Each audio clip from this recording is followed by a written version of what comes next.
Hello, hello, hello. It's kind of late. Not that late, but I mean like late in the evening, and I wanted to hop on here and talk about being mindful of things that drain us without us actually knowing that we're being drained. When we hear the term, like there's so many areas in our lives where things are like taking our energy, and because we're so accustomed to that feeling of being siphoned, we don't even realize that it's happening.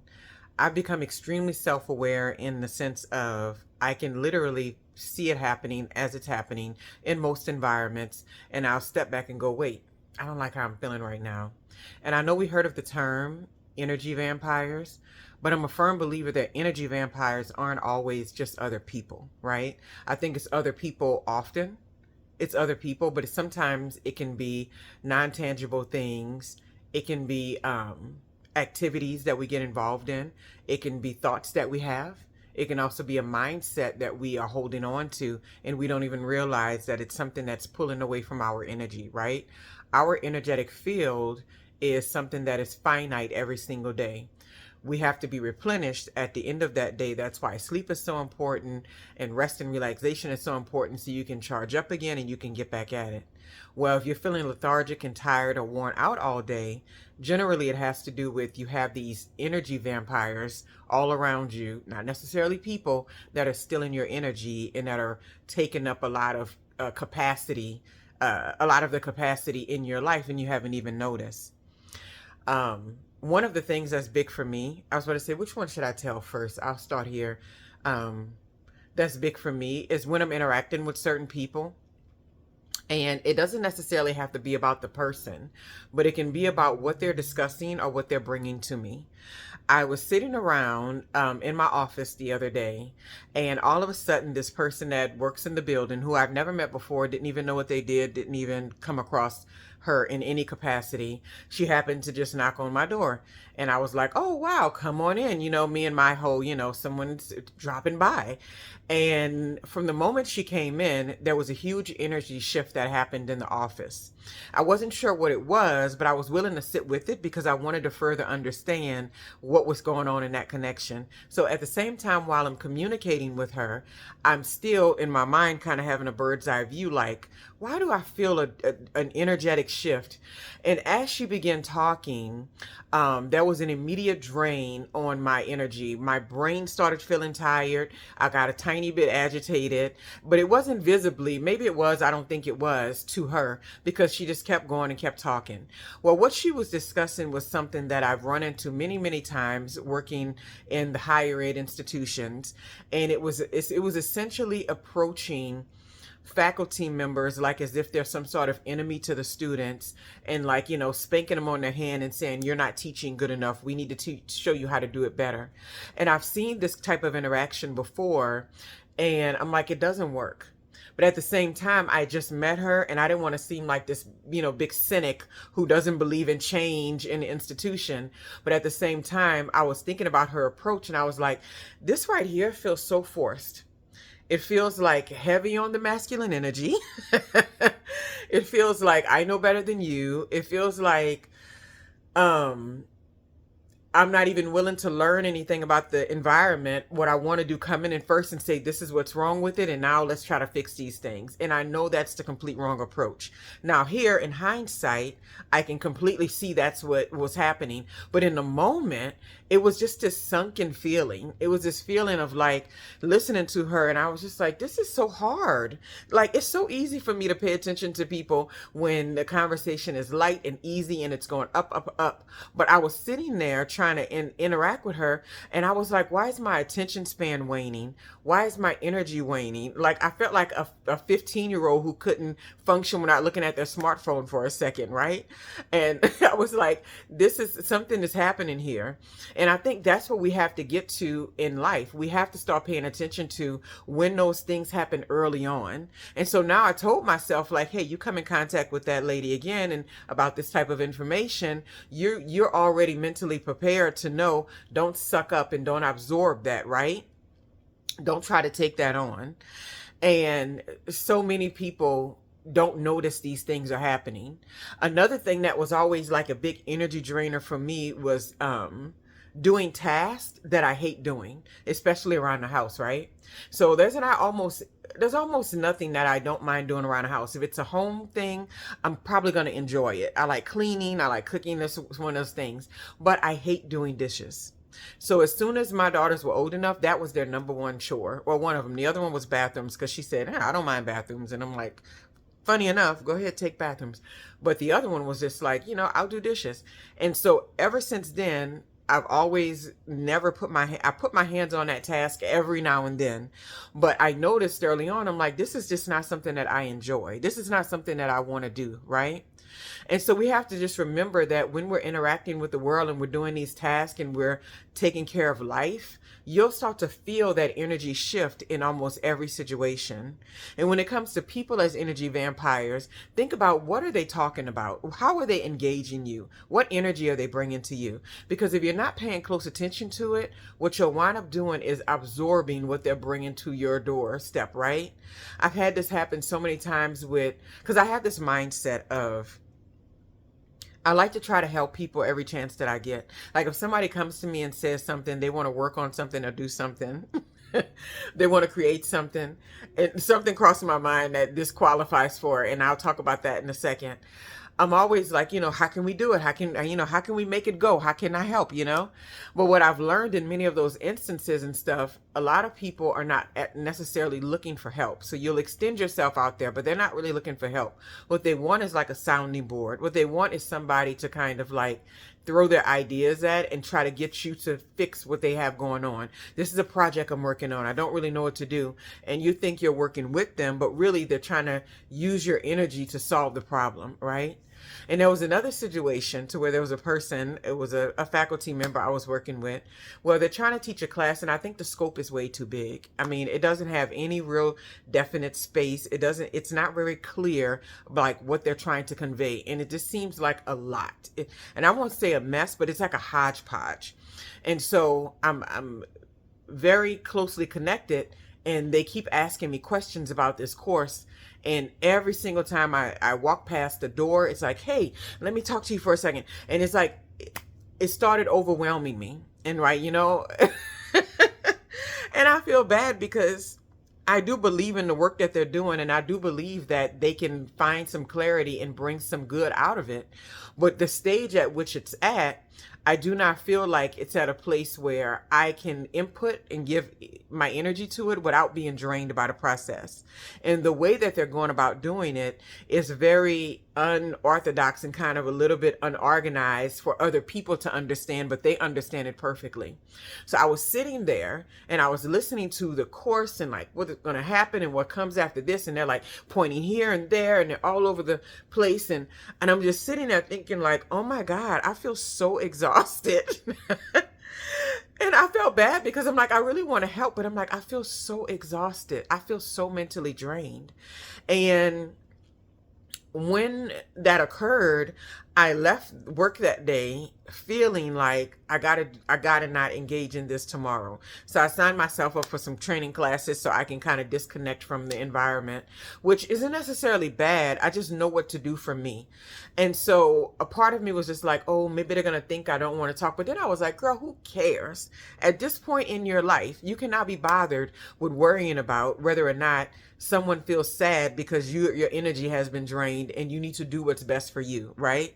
And I told myself, sit in those little training, whatever you're going to do, put your do not disturb on and just disconnect from the space. And it's because I'm very clear on what's working and what's not. And I'm very also clear on whether or not I'm going to be getting a solution or making headway, or either someone's just going to be dragging me into their stuff and dragging me into what they got going on. This happens so much with relationships. When you have conversations with people and they talk about their relationships and what's going on in their relationships, and they're not really looking for a solution, watch how you feel after those conversations, right? They just want to tell you about all the things that's happening. They don't necessarily want your opinion, which is perfectly fine. But when you walk into into that environment, you have to have almost like an energetic shield up so that you can preserve your energy for yourself and that you're not being drained of it. I've had this happen with different family members and stuff who always were like in doom and gloom mode and always wanting to talk about the worst things of life and what's not working and what's not happening, this and that. And because of my mindset, you can look at videos. I've been on YouTube for a minute, dropping little videos, even way back in the day. I never really dwell in that space. I'm always like, you know what? Make the best that we can think like this. We can grow in this way. We can manifest. We can expand. We can at least find contentment, right? And it was really hard for me to experience those environments with certain people, with certain family members. So what I had to do was put on this energetic shield. Now, the issue with that is when you go into the space and they start sharing this information about all the worst things that's happening, they'll notice that you're not absorbing it. And what's so crazy is that it's almost like a weird interaction, is because it's like they're throwing spaghetti at the wall, but it's not sticking.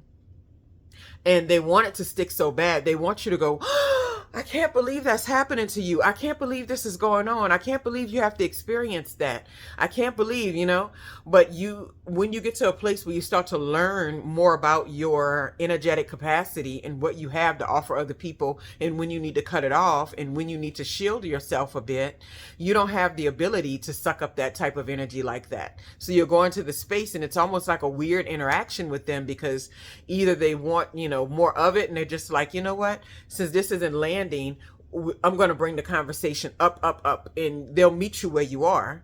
But sometimes it's like, this isn't landing, and they're just like, oh, forget you. You don't care about me. And they just want to move on to somebody else, and they'll make themselves less and less available for you to have access to them. And I find that with so many people so often. I've always been dragged, like, especially with family members, I'll say being dragged into long conversations about things that are very negative, that are very low vibration. And I'm just like thinking, like, what they want from me is my energy.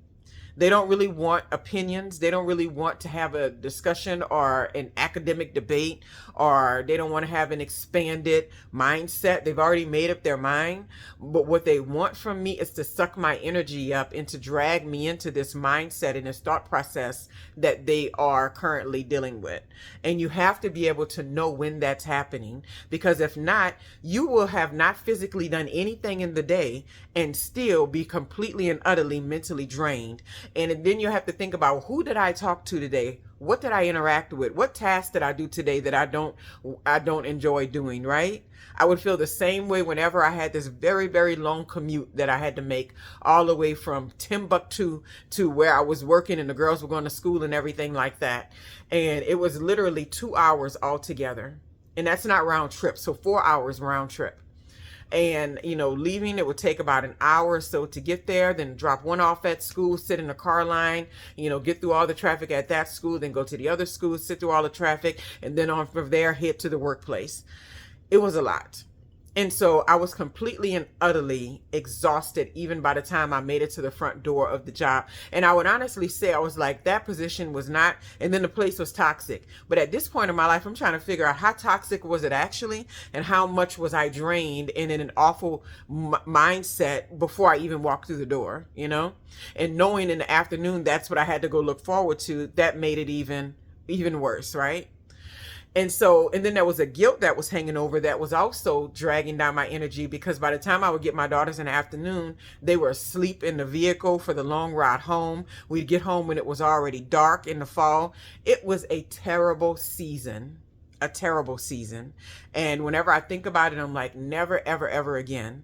But at the same time, what I'm understanding is that when that energy is drained, when you have depleted yourself in that way, when you have interacted with tasks and duties that are completely sucking the life out of you, you have nothing to offer yourself at the end of the day. You have nothing to give to yourself. And when people are like, oh, you need to go do a hobby. Oh, you need to go, write in your journal, do a gratitude journal. You need to go to exercise class. You need to go. There are some people that are built for that can still pull that out. But a lot of people are so depleted by the end of the day, mostly mentally drained, not even physically, because you haven't been physically doing a lot of things. And so the capacity is just not even there. But when you are able to tap into those moments, when those feelings happen and you say, hey, in this moment, I can feel my energy being drained. You're going to get so good at it. I went into my office today and I completely disconnected from anybody, even the sweet people that, wave and all that. And I kind of got into my own zone. I left feeling great. I left feeling like $1,000,000. It was amazing. I went for a walk all across the campus because I love to do that, and I felt amazing. I was just like, yeah, this is what you need to get back to. And then by the time I got home in the afternoon, I was like, I feel like the whole day is still here. I was like, what else can I do? And I did a bunch of things, I did a little yoga. I did a little breath work. I did a little meditation. I was writing in my journal when this idea popped in my head real quick. And I was like, girl, you done been on camera with a scarf before with one of your most popular videos. Go ahead and just talk real quick. I was able to take a shower. I talked to my daughters for like an hour of just a couple of hours, and we went through memory lane videos and pictures and was laughing and had a good time. And so it wasn't like, I just need to relax and I just want to lay on my couch and not do anything, right? And so my whole entire point of this is to say, when you are drained, you have to pay attention to when those moments are happening. And if it's an ongoing thing, you have to look at your surroundings. Who's around you? What are they talking about? What are they doing? How are they getting access to you? And if you have surroundings that you can't change overnight, just like me, I can't change who I see in the workplace overnight. I can't change who sits next to me and all that. But what I can change is my little energetic wall. And when they come and say, oh, I was wondering if, I'm like, yeah, that's interesting. Yeah, you know what? I'm going to think about that, right? And none of what they had going on and all of the chaos and excitement got on the inside because I was in control of that, of whether or not my energy leaves. I was in control of whether or not they have access to the whole version of me, right?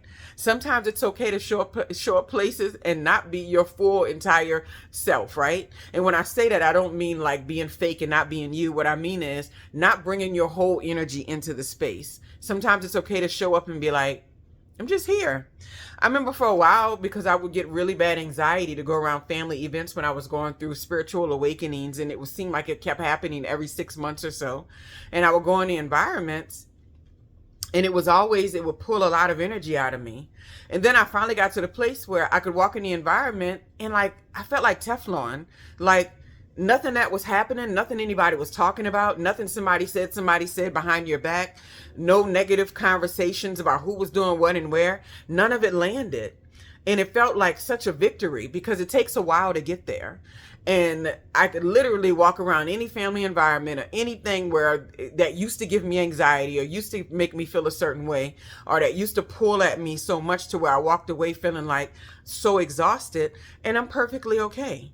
And that's how you got to get everywhere you go. And sometimes when you let your guard down, you forget. And I told myself, I'm like, hey man, and it's not that you need to be walking around tightly guarded, but you need to be mindful of it. And you need to pay attention to it because it's always a thing. And so I got in there and I just gave my energy out freely. And I was like, hi, good morning. Yeah, I'll be at that Halloween get together, blah, blah, blah. And I'm like, I'm not doing any of that. You got to know when to cut it off and when to say, okay, I've given what I can, and then enough is enough, right?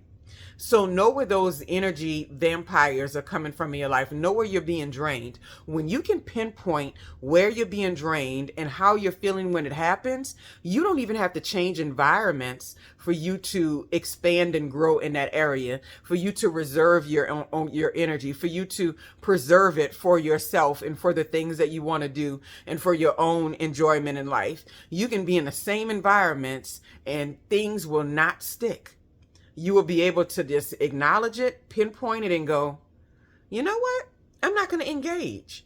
You're going to decide not to engage because you're going to be able to see it. So that's why it's so important for me to say, get the rest and relaxation all the time, because then that's when you can see whether your emotions are pulling you around and dragging you from here, there, and everywhere. And when you're able to look at yourself from a bird's eye view, as opposed to you taking everything personal and experiencing everything on such a personal level, that's when you truly start to make headway with what you're experiencing. And when you can get in front of those emotions, you can get in front of your energetic field and be in command of your energy at all times, then it's like you will be a master manifester. You will be living in abundance no matter what. You will find contentment every single day. You may not be jolly, jolly, happy, happy, but that's not even a real state, right? You will be able to be at peace every single day because you will realize that you had the power all along. It was always in your control. But what you had to do was step back, take a bird's eye view and say, where am I being depleted? Where is this happening? And how can I get in front of it? Anyway, I'm going to post this tonight. I was not going to do that, but I am going to post it tonight because I like when I think about something and just get it off my chest because it's a beautiful thing. Anyway, I hope you all have a wonderful, wonderful, wonderful night.